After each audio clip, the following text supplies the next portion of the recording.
அரசு மனையில் தேவையான எக்யூப்மெண்ட்ஸ் இல்லைன்னு சொல்கிறத வந்து எப்படி நம்ம ஏற்றுக்கலாம்? நஷ்டஈடு வழங்குறதுனாலையோ இல்லை அரசு பணி வழங்குறதுனாலையோ போன உயிர் திரும்ப வராது. மருத்துவம்ன்றது கண்டிப்பா ஒருத்தங்களுக்கு அடிப்படை தேவையான ஒண்ணு. அதுலயே இப்போ ஆட்சியில் வந்துட்டு கரெக்டா இல்லை. அதை இது வந்து கண்டிப்பாக நான் சொல்கிறேன், இந்த மாதிரி மௌனம் விஜய்க்கு வந்து பின்னடைவை தான் கொடுக்குமே தவிர வேற எதையுமே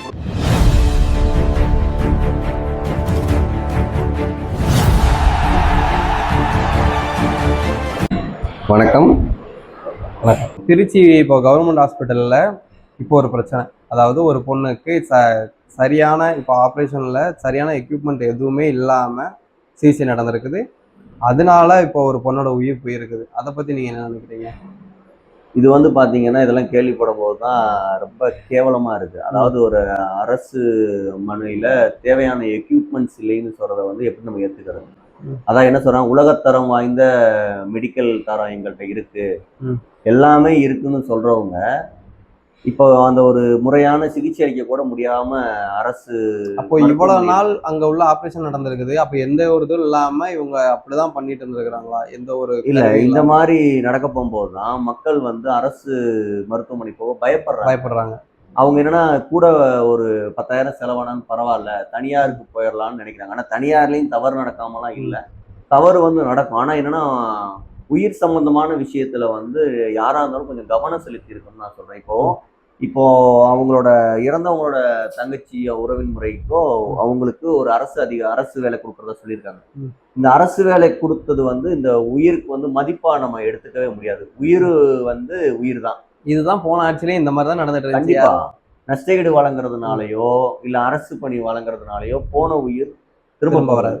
ஆனா இந்த இதை எப்படி நினைக்கலாம்னா, இந்த ஒரு தவறை அடுத்து நடக்காம நினைச்சா தடுக்கலாம். ஒரு அரசு அதிகாரிகள் நினைக்கலாம், அரசாங்கம் நினைச்சா கண்டிப்பா இதை நடத்தலாம். மருத்துவம்ன்றது கண்டிப்பா ஒருத்தங்களுக்கு அடிப்படை தேவையான ஒண்ணு. அதுலயே இப்போ ஆட்சியில வந்துட்டு கரெக்டா இல்லை. அதை எப்படி சரி செய்ய போறாங்க அது எனக்கு கரெக்டா தெரியல. ஏன்னா இப்போ ஒண்ணு வந்திருக்குது, இதை வச்சாச்சும் மறுபடியும் எல்லா ஹாஸ்பிட்டலையும் செக் பண்ணி மாத்துவாங்களா அப்படின்னு தெரியல. இதுல நிறைய இருக்குது. அதுல ஒவ்வொரு இடத்துலயுமே மக்களோட உயிர் சேதம் ஆகிக்கிட்டே தான் இருக்குது. அதுல எங்க மக்களோட உயிர் போகாம என்ன பண்ண போறாங்க? அதுதான் நம்ம முன்னாடி சொன்ன மாதிரியா, கல்வி, மருத்துவம், வேலை, இந்த இதை நம்ம ஓரளவுக்கு மேம்படுத்தினாலே நம்மளோட வாழ்வாதாரம் மேம்படுன்னு முன்னாடி இருந்தே சொல்லிட்டு இருக்கோம். ஸோ மருத்துவத்தை வந்து இன்னும் நல்லா மேம்படுத்தி இந்த மாதிரி தவறு நடக்காம இது பண்றதுல வந்து கவர்மெண்ட் வந்து ரொம்ப கவனம் எடுத்துக்கணும். இந்த மாதிரி தவறு நடந்துச்சுன்னா நம்ம வந்து ஒரு பணியில வந்து நடக்கக்கூடியவங்களை வந்து நம்ம பணியில இருந்து நீக்கிற மாதிரியா அந்த துறை அமைச்சரும் பணியில இருந்து ரிசைன் செய்யப்படணும்னு நான் சொல்றேன். இப்போ நான் சொல்லல, என் துறையில இந்த எதுவும் தவறு நடக்காதுன்னு நான் சொல்லக்கூடிய ஆளுங்க அந்த இடத்துல அவங்களும் முன் வரட்டுமே. அதான் கரூர்ல நடந்த மாதிரி தானே இப்பவும் விஜய் சார் பேசாம இருக்கிறாரு. விஜய் சார் பேசணும்ல, எந்த சம்பந்தமும் இல்லைன்னு சொல்லி கரூர் சம்பவத்துல சொன்னாங்க. சரி, இப்பவாச்சும் வந்து இந்த சம்பவத்துக்காச்சும் வந்துட்டு நான் இந்த மாதிரி பண்ணி இருக்கிறேன், இல்லைன்னா இதுக்கு அடுத்து இந்த மாதிரி நடக்காது, அந்த குடும்பத்துக்கு ஒரு ஆறுதலோ. ஏன்னா அந்த குடும்பத்துக்கு பெரிய இழப்பு. இத்தனை வயசு வரைக்கும் அவங்க வளர்த்துருப்பாங்கல்ல. அப்போ அவங்க குடும்பத்துக்கு என்ன சொல்ல முடியும்? அவங்க குடும்பத்துக்கு என்ன சொல்ல முடியுன்றத தாண்டி அங்க அத்தனை பேர் இப்போ அங்க படிச்சவங்க, அங்க வேலை பார்க்குறவங்க எல்லாருமே பயந்துட்டு தானே இருப்பாங்க. ஏன்னா அங்க உள்ள பொண்ணுக்கே இது நடந்திருக்குது. இல்லை, இதுவும்லாம் இப்போ இளைஞர்களுக்கு ஓட்டு ஃபுல்லாமே கண்டிப்பாக விஜய்க்கு தான் விழுந்துச்சு. ஏன் நம்ம சொல்லலாம், அந்த பொண்ணோட ஓட்டு கூட விஜய்க்கு தான் விழுந்துருக்கலாம். தனக்கு ஓட்டு போட்டவங்க, தன்னை சார்ந்து இருக்கிறவங்களுக்கு கூட இவர் வருத்தம் தெரிவிக்காமையோ இந்த மாதிரி போய் பார்க்காம இருக்கிறது வந்து ரொம்ப வருத்தம் அளிக்குது. முன்னாடி நீங்க சொன்னீங்க எதிர்கட்சி ஆளுங்கட்சி வந்து எங்களுக்கு பர்மிஷன் கொடுக்க மாட்டாங்க, இப்போ ப்ரொடெக்ஷன் கொடுக்க மாட்டாங்க.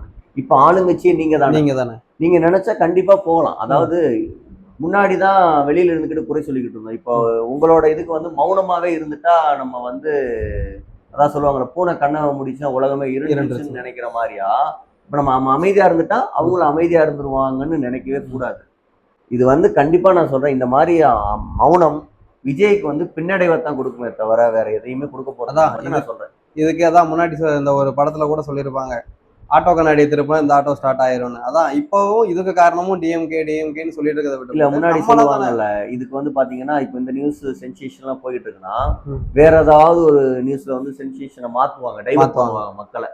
ஸோ அந்த மாதிரியான ஒரு தவறான ஆட்சியை கொடுக்காம நம்ம கரெக்டான நம்ம விஷயத்த வெளிப்படுத்துறது வந்து தவறு இல்லை. போய் அந்த குடும்பத்துக்கு வருத்தம் தெரிவிக்கிறதுனால நம்ம குறைஞ்சு போறது இல்லை.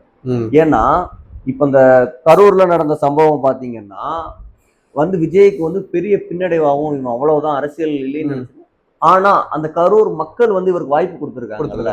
சோ உதாரணமா சொன்னாங்க இவ்வளவு பேர் உயிரை காவு வாங்கிட்டு இவரை ஜெயிச்சிருக்காரு அப்படின்னு. பட் அந்த மக்கள் நம்புறாங்கல்ல. திரும்ப திரும்ப அதே மாதிரியா வந்து முட்டாளா யாரும் இருக்க மாட்டாங்க. அதுன்னு நான் சொல்றத ரொம்ப கண்டிக்கிறேன். கண்டிப்பா நான் சொல்றேன், வலியுறுத்துறேன் அதை. விஜய்க்கு திரும்ப திரும்ப சொல்றேன், அவர் அமைதியா இருக்கிறது வந்து அரசியல்ல வந்து பின்னடைவை தான் கொடுக்க போதே தவிர முன்னேற்றத்தை கொடுக்க போறது இல்ல. அது மட்டும் கன்ஃபார்ம். கொடுத்த வாய்ப்பை பயன்படுத்தி நல்லா பண்ணா அடுத்த உங்களோட நல்லாட்சி தொடரும். இல்லைன்னா எப்ப வேணாலும் உங்க ஆட்சி கவுறதுக்கு வாய்ப்பு இருக்கு. நன்றி.